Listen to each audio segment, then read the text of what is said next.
Bien, en esta última parte lo que vamos a ver es una primera aproximación a los protocolos de actuación cuando nos referimos a telefonía celular. En este documento que yo les voy a dejar y que se va a levantar al campus, podemos ver que los primeros pasos, los primeros 3 pasos, que es verificar el requerimiento judicial, priorizar el caso conforme a los criterios y dar ingreso al material probatorio, tiene que ver todo con los protocolos de los que estuvimos hablando anteriormente.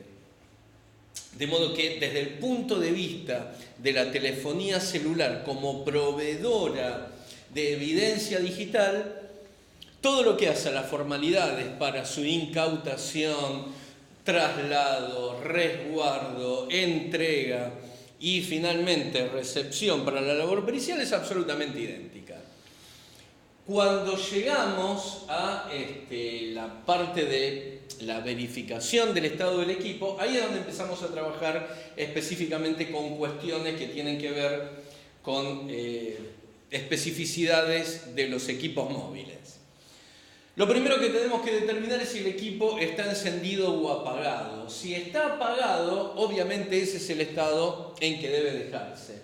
Ahora, si está encendido, lo primero que debemos hacer, recuerdan ustedes en los primeros encuentros que habíamos hablado justamente de las bolsas, cajas y jaulas de Faraday, según el ámbito en el cual yo esté trabajando. Entonces, ¿qué es lo que tenemos que hacer? Lo primero, si está dentro de las capacidades del teléfono, configurarlo en modo avión.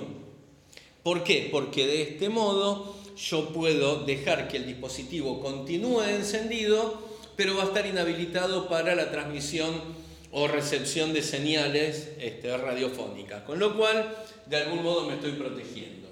Podemos colocarlo en una caja de Faraday, de modo que también de este modo se inhabilite el acceso. Podemos, si es que contamos con esa tecnología, activar un inhibidor de señal. Esto tiene que ver con cuestiones legales, porque no solamente va a afectar al equipo sobre el que estemos trabajando, sino a toda el área de cobertura del inhibidor de señal. Si vamos a situaciones un poco más caseras, pero que nos van a permitir, envolviéndolo en varias capas de papel de aluminio, puedo lograr una forma de aislamiento para la cuestión de las señales. Y la opción más drástica y no siempre recomendada, pero si no queda otra opción, es la única que nos queda, es efectuar el proceso de apagado y retiro de la batería del equipo. Cuando vamos a obtener información, tenemos que planificar una estrategia para la extracción, para extraer la evidencia digital. ¿Cuál es esta metodología? Bueno, lo primero que tenemos que hacer es identificar la tecnología del teléfono celular. Esto es la forma en que transmite, si tiene, por ejemplo, acceso a Wi-Fi, si trabaja con 2G, 3G, 4G eventualmente, saber cuál es su sistema operativo, actuar en consecuencia según el sistema operativo, bueno, todo este tipo de cuestiones. Lo que debemos hacer es localizar cables, drivers, determinar el software y hardware forense que vamos a utilizar. No lo vamos a ver hoy, pero tal vez podamos tener un acercamiento, al menos de una demo, del software.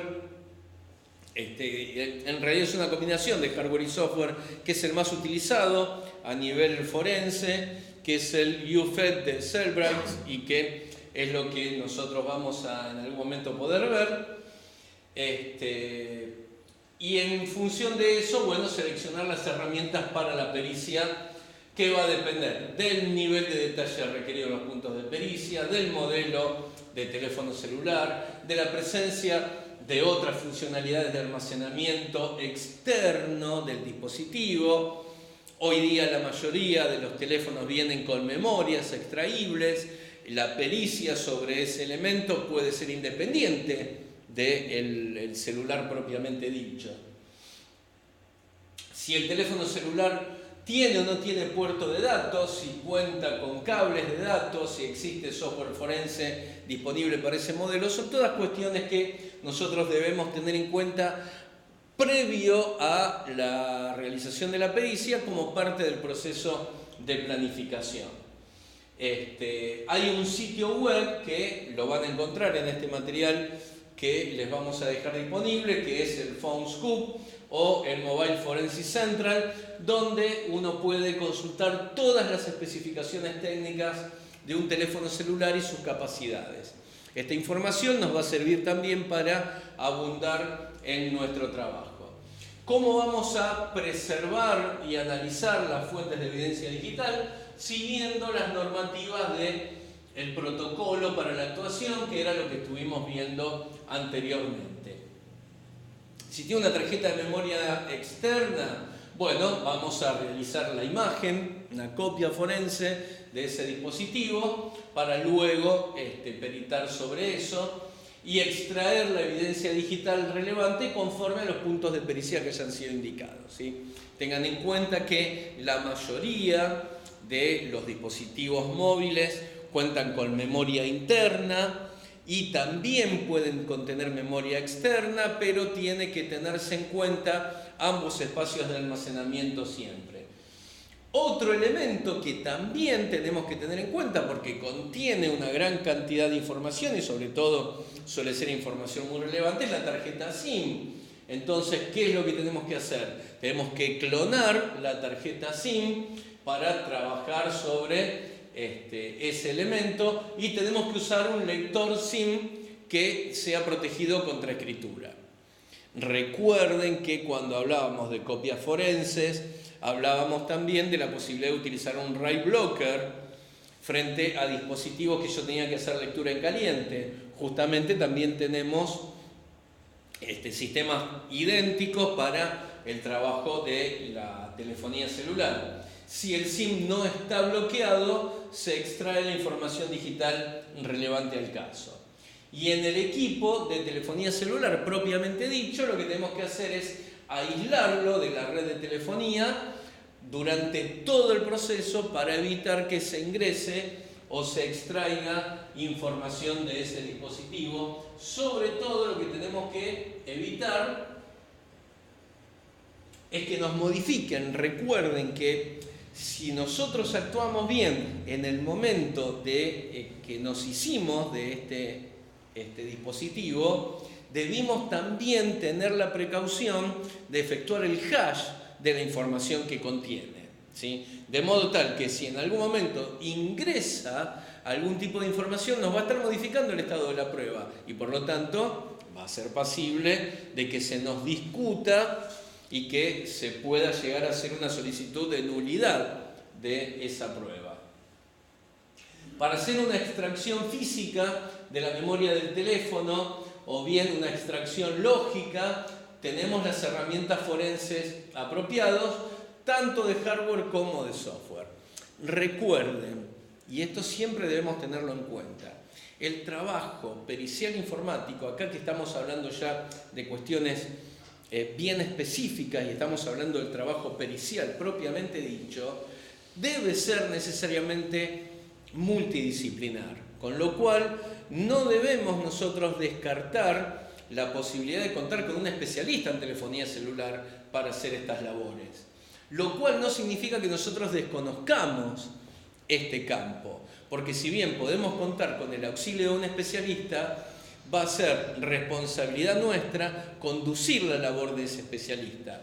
Y si bien tal vez no contemos con las herramientas o desconozcamos específicamente el uso de estas herramientas, tanto de hardware como de software, sí debemos saber cuáles son las funcionalidades que nos prestan y cuáles son las capacidades que contienen para que nosotros podamos solicitar lo que efectivamente necesitamos para elaborar la conclusión. ¿Cómo vamos a verificar los resultados obtenidos en este proceso? Primero, tenemos que asegurarnos que los datos de salida tengan el formato adecuado.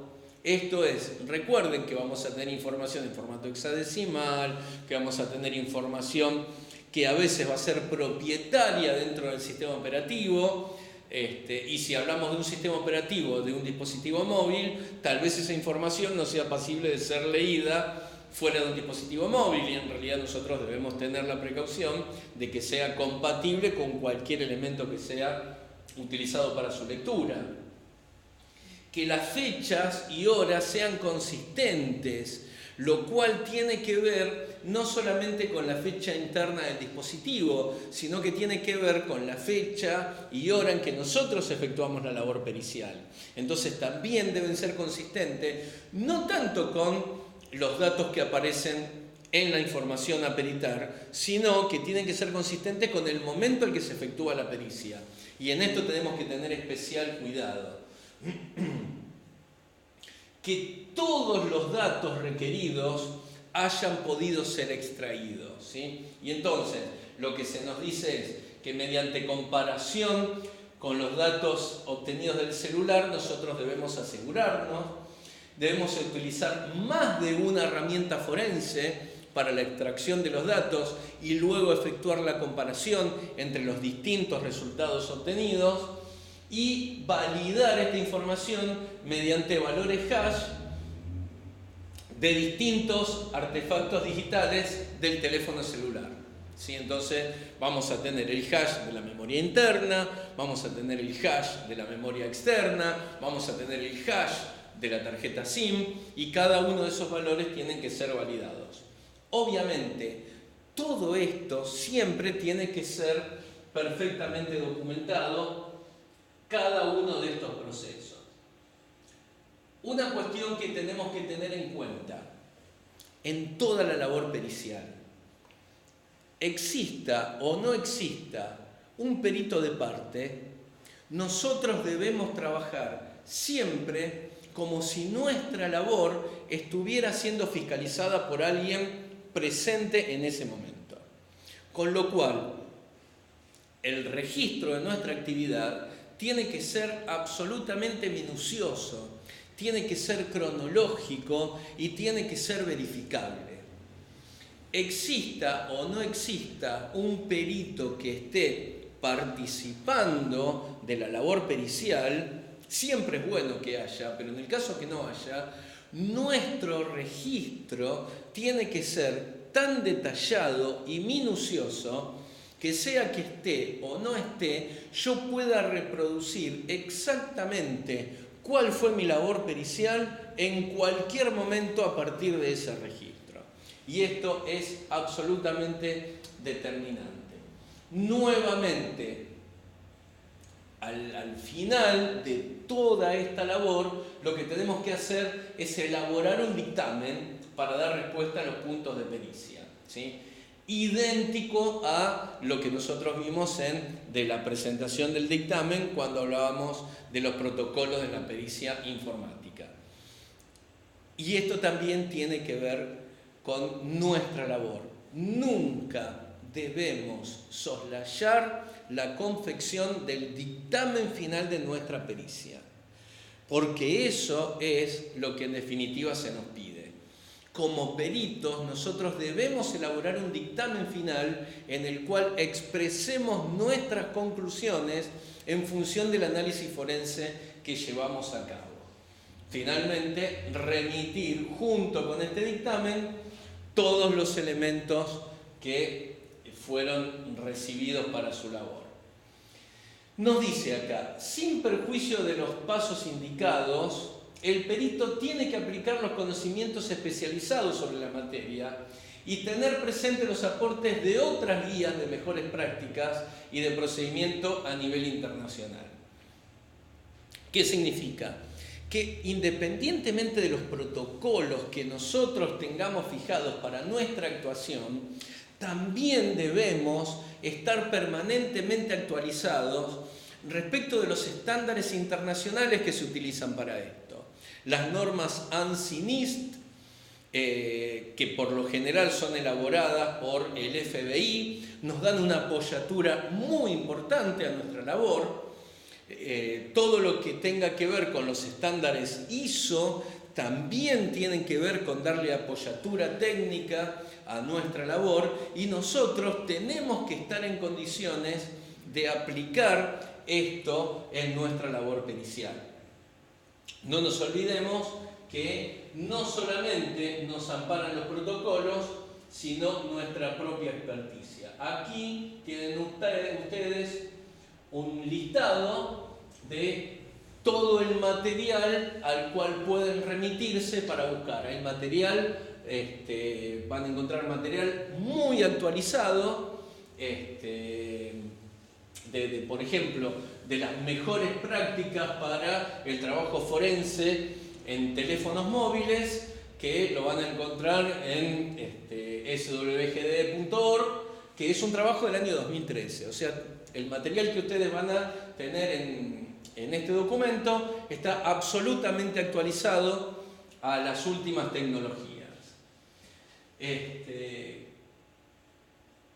Continuando con esto, el tercer paso nos habla de la utilización, por ejemplo, del UFED. En este caso se trata de una herramienta que es una conjunción de hardware y de software que me permite, mediante distintas interfaces, conectar este lector a cualquier dispositivo de telefonía móvil y yo lo único que debo hacer es indicarle la marca y el modelo para que el equipo mismo determine cuáles son las herramientas que va a utilizar.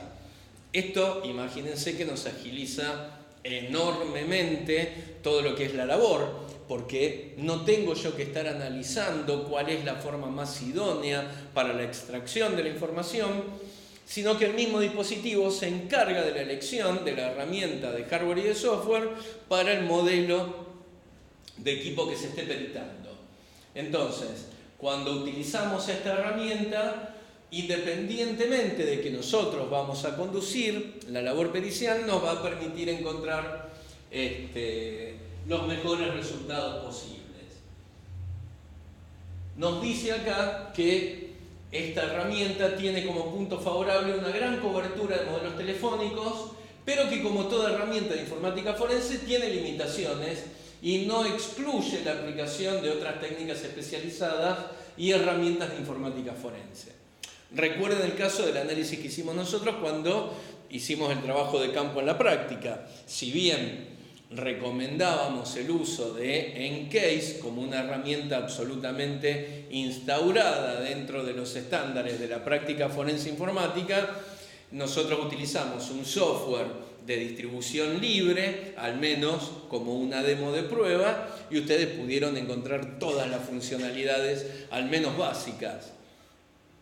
Si bien estamos hablando de un software, como decíamos, de distribución gratuita, al menos durante un periodo de tiempo, las funcionalidades que ofrecía requerían de un conocimiento respecto de lo que son las herramientas, las funcionalidades y los resultados que obtenían. Está ahí disponible para todo el mundo, pero si se carecen de los conocimientos de qué es lo que hace, no va a servir para nada. Como toda herramienta, necesita que el que utilice esta herramienta tenga los conocimientos necesarios para asegurar el resultado. Otra de las opciones que permite este sistema es justamente la de la extracción completa de la información digitalizada en la memoria y en la tarjeta SIM. Inclusive permite obtener los datos eliminados y otra cantidad enorme de información digital interna que almacenan los teléfonos celulares. Esta es una herramienta muy pero muy interesante. En la red, si ustedes buscan UFID, se van a encontrar con mucha información respecto al funcionamiento de esto. Permite desbloquear algunos modelos de teléfonos celulares que hayan sido protegidos con contraseña, aunque no tiene la capacidad de desbloquear las protecciones de la tarjeta SIM a través del uso del PIN. Es decir que en este caso nos encontramos frente a una dificultad. De todos modos, en estos casos, ¿qué es lo que se hace? Se intenta hacer una clonación de la tarjeta SIM Pero si no es posible conocer el PIN o el PUC, se pierde la posibilidad de extraer la información digital de la tarjeta SIM.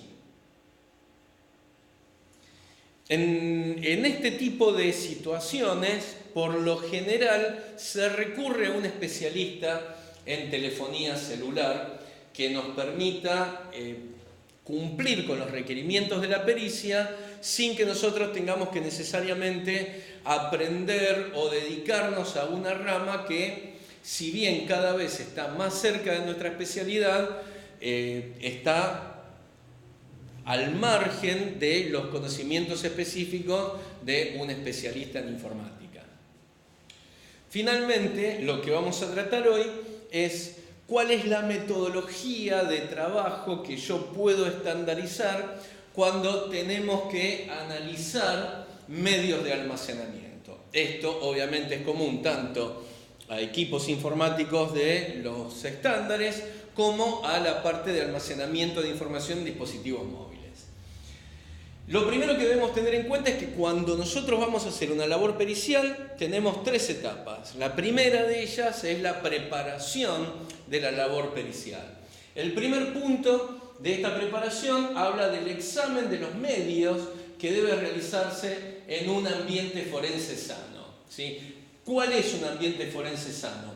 Es aquel ambiente en el cual está completamente bajo control del examinador.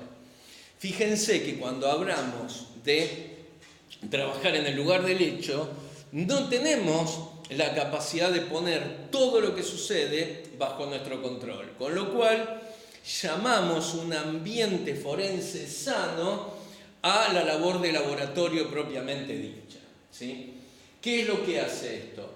Que ninguna acción se toma sin que el perito permita que suceda. Y cuando esto sucede, nosotros tenemos la capacidad de predecir con una certeza razonable cuál va a ser el resultado de esta acción. Si lo que nosotros nos encontramos es un equipo prendido que está en un lugar del hecho, que estuvo siendo accedido por alguien hasta hace muy poco tiempo, cuando vamos a hacer un proceso de dump de la memoria, no tenemos la certeza absoluta de cuál va a ser el resultado. En cambio, cuando lo hacemos en el laboratorio, sí. Entonces, a eso lo llamamos un ambiente forense sano. Hablamos de establecer las condiciones de esterilidad forense, es decir, que todos los medios a utilizar durante el examen tienen que inicializarse limpios de información no esencial para la investigación, ¿sí? Y esto tiene que ver justamente con confeccionar una lista de todos los puntos que se van a llevar adelante. Ni hablar del tercer punto donde dice que el software tiene que estar correctamente licenciado o autorizado para quien lo utilice, ¿sí? Entonces hablábamos, yo puedo utilizar Encase para poder aprender cuál es el funcionamiento de una herramienta forense, pero si yo no cuento con las licencias de uso propio, no puedo utilizar una copia que me haya sido facilitada, a menos que yo deje expresa constancia de quién es el dueño de esa licencia y que mi trabajo se realizó con esa copia que fue obviamente legalizada por su adquisición. El equipo de objeto de la investigación tiene que ser examinado físicamente, documentando los componentes de hardware, los componentes de software y sobre todo destacando cualquier anomalía de este examen físico. Con lo cual, eso debe quedar documentado en un inventario.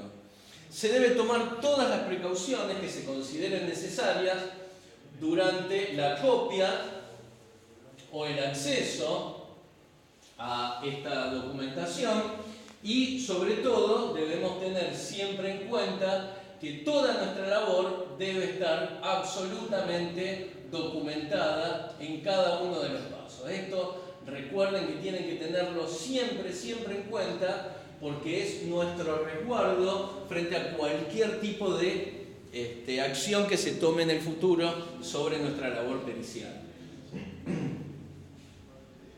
Lo que se debe hacer es, obviamente, prevenir cualquier tipo de transferencia de virus, programas destructivos o cualquier tipo de escritura inadvertida que pudiera hacerse sobre esos dispositivos. y sobre todo documentar las versiones de todo el software y las funciones que se utilizaron en cada una de estas labores. El segundo paso es el examen. ¿En qué consiste este examen? En chequear el contenido de la CMOS, del reloj interno del sistema, verificando que sean correctos la fecha y la hora del sistema, porque esto también tiene que ver con lo que hablábamos hace unos minutos atrás, que es que exista una coherencia, una consistencia entre mi labor pericial y los valores de fecha y hora que emita el sistema, ¿sí? Y esto tiene que ver también con comparar con los documentos que obtuvimos en las labores que hablamos anteriormente. Nunca utilizar, esto ya lo hemos visto exhaustivamente, el medio original para el examen, ¿sí? Con lo cual una copia binaria, lo que nosotros llamamos copia forense, es indispensable, con lo cual también debemos documentar exactamente cada una de las acciones que se llevaron adelante, qué software se utilizó, qué hardware se utilizó y las características del dispositivo final donde se guardó esto. Certificar la copia que se utilizó mediante el hash, ¿sí? Y utilizando en este caso nos recomienda el MD5, examinar la copia del medio original y documentar los puntos encontrados, examinar el área de boteo de un sistema, la configuración del sistema realizado. En Windows eso lo vamos a encontrar en el config.sys, en el autoexec.bat, en Unix en el /etc/rcd, recuperar todos los archivos eliminados posibles, listar todos los archivos contenidos en el medio examinado, contengan o no evidencia potencial.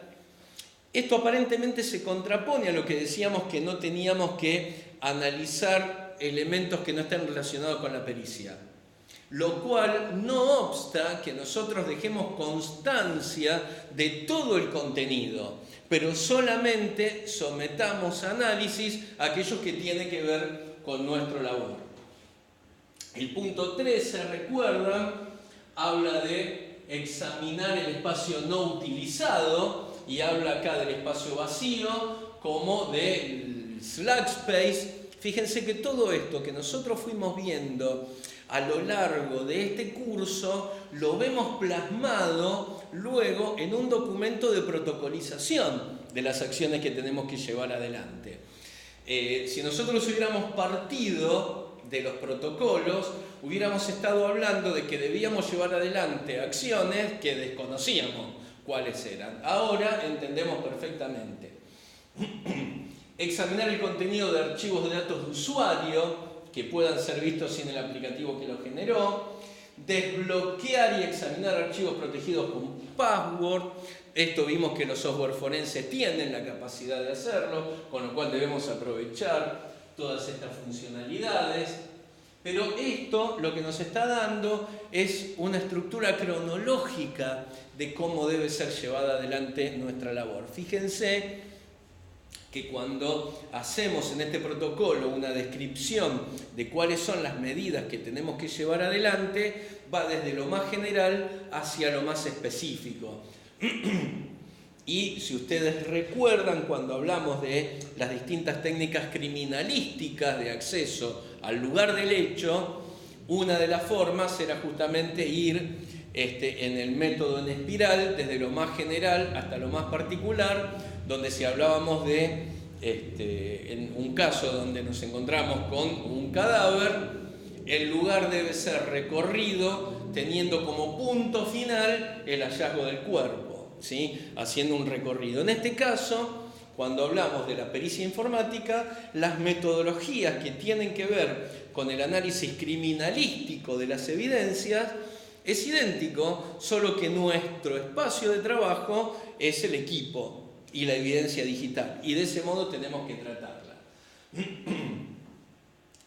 Habla de, finalmente, el último punto, examinar los programas ejecutables o los aplicativos y documentar el proceso para examinar la información recuperada. Último, la elaboración del informe. ¿sí? Imprimir copia de todo lo que resulte evidencia. Recuerden que solamente vamos a imprimir lo más relevante y todo el resto de la información lo vamos a tratar de resguardar en algún formato digital. Analizar la información recuperada que se considera de interés y documentar los comentarios, las búsquedas y las conclusiones. Todo esto como parte de la posibilidad de reproducir en el futuro nuestra labor pericial. Si surgen dudas o faltas de elementos al momento de elaborar las conclusiones, es recomendable volver a la etapa de examen para profundizar, ¿sí? De modo que, como siempre, cuando hablamos de sistemas que están relacionados con el análisis de información, el proceso de verificación y vuelta al inicio como retroalimentación del sistema también vale en la labor pericial. Cuando hablamos de exámenes limitados, y este es un caso particular que vamos a ver, habla de que existen instancias en las que todos los datos o medios pueden no estar autorizados, no disponibles, no ser conducentes, no ser necesarios, etc. Y en estos casos, el examinador tiene que documentar en un informe pericial las razones por las cuales no realizó un examen completo.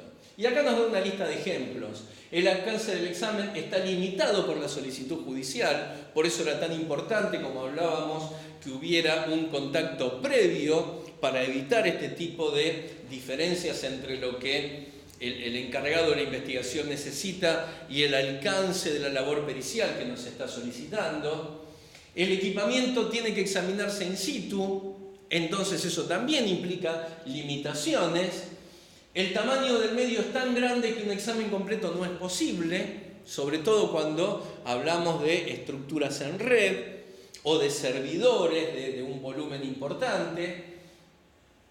El peso de la evidencia ya encontrada es tan grande que una búsqueda adicional no es necesaria. Esto también es interesante de tener en cuenta. A veces lo que se nos pide es tan específico que muchas veces en el primer encuentro con la evidencia encontramos la suficiente cantidad de cosas que hace prácticamente inútil que seamos más exhaustivos. Si ustedes recuerdan el ejemplo que nosotros habíamos visto cuando analizamos este cajero automático adulterado, una vez que encontramos al menos una aparición donde contaban los datos necesarios para la reproducción de una tarjeta de crédito, ya con eso solo se constituía el delito de robo de identidad, con lo cual todos los otros datos que aparecían ahí no eran nada más que repeticiones de un dato que era necesario para constituir el delito que se estaba buscando. Seguir analizando la totalidad de los datos existentes era absolutamente redundante. El último punto que nos da acá como ejemplo, pero podríamos seguir enumerando otros casos, es cuando no es posible conducir un examen completo debido a que el hardware, el sistema operativo, sobrepasan los límites del examinador. En ese caso, ¿qué se puede hacer? Si se cuenta con un auxiliar, se lo convoca, y si no, simplemente se hace constar cuáles son las limitaciones en la experticia del perito y se remiten las actuaciones para que continúen en otro ámbito, con otro especialista o en otras condiciones. Respecto de las conclusiones, dice que si bien existen diversas formas de conducir una investigación forense, en las distintas guías que pueden encontrarse, no siempre se contempla mantener la validez de la prueba para un proceso judicial. Puede darse el caso en que la prueba sea contundente, pero si quien la halló no puede repetir sólidamente el proceso mediante el cual fue encontrada, sobre todo, y acá hace referencia a la trazabilidad. Recuerden que muchas veces nos vamos a encontrar con información que no está físicamente en un dispositivo. Entonces la trazabilidad, esto es la posibilidad de determinar de dónde provino esa información, no va a estar siempre disponible de manera permanente. Si hablamos de logs que se encuentran en servidores de proveedores de servicios de Internet, sabemos que esos van a tener una vida útil y si bien nosotros podemos resguardar eso, nunca más vamos a poder tener acceso al valor original que se encontraba en el equipo del cual provienen. Entonces, en estos casos, dice que se ha expuesto un procedimiento a seguir para conducir la investigación forense de una manera aceptable para el proceso judicial, de modo que el trabajo pericial informático no sea rechazado por cuestiones de forma. Que esto, digamos, es un poco el punto esencial que queríamos tratar hoy en este encuentro.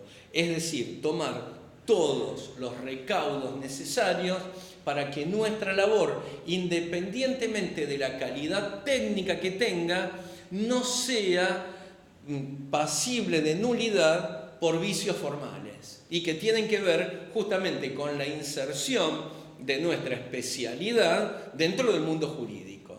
Todo lo que fue el trabajo de hoy tiene que ver con que nosotros podamos en todo momento asegurarnos la admisibilidad jurídica de nuestra labor y recién después de ello que pueda llegar a ser discutible desde el punto de vista técnico. Pero ahí nos vamos a encontrar frente a un par, con lo cual vamos a tener la posibilidad de defender nuestro trabajo. Pero lo primero que debemos asegurarnos es su admisibilidad jurídica. ¿Qué es lo que tenemos que hacer a los efectos de preservar la prueba?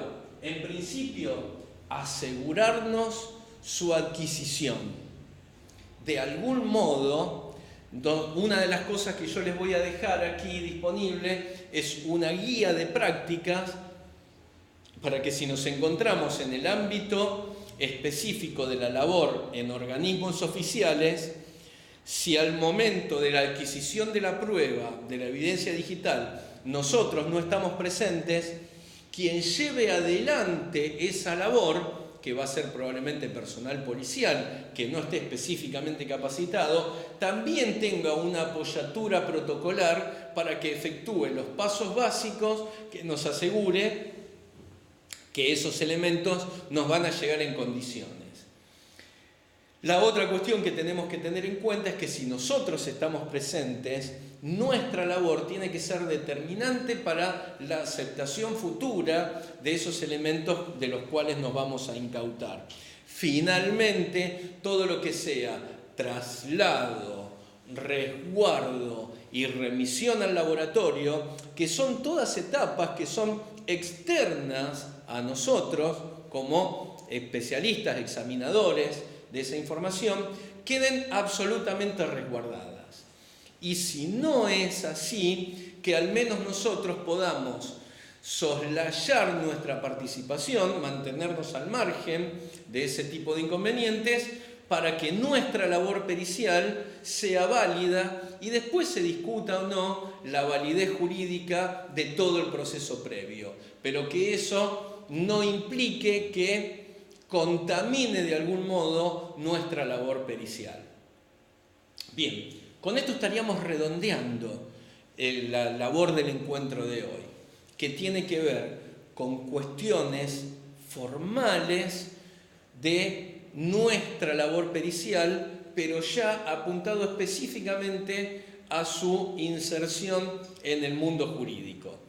A partir de ahí, poder cumplir con todos estos protocolos, con estas guías, con estos estándares, nos van a asegurar la absoluta aceptación de nuestro trabajo. Muchísimas gracias y hasta el próximo encuentro.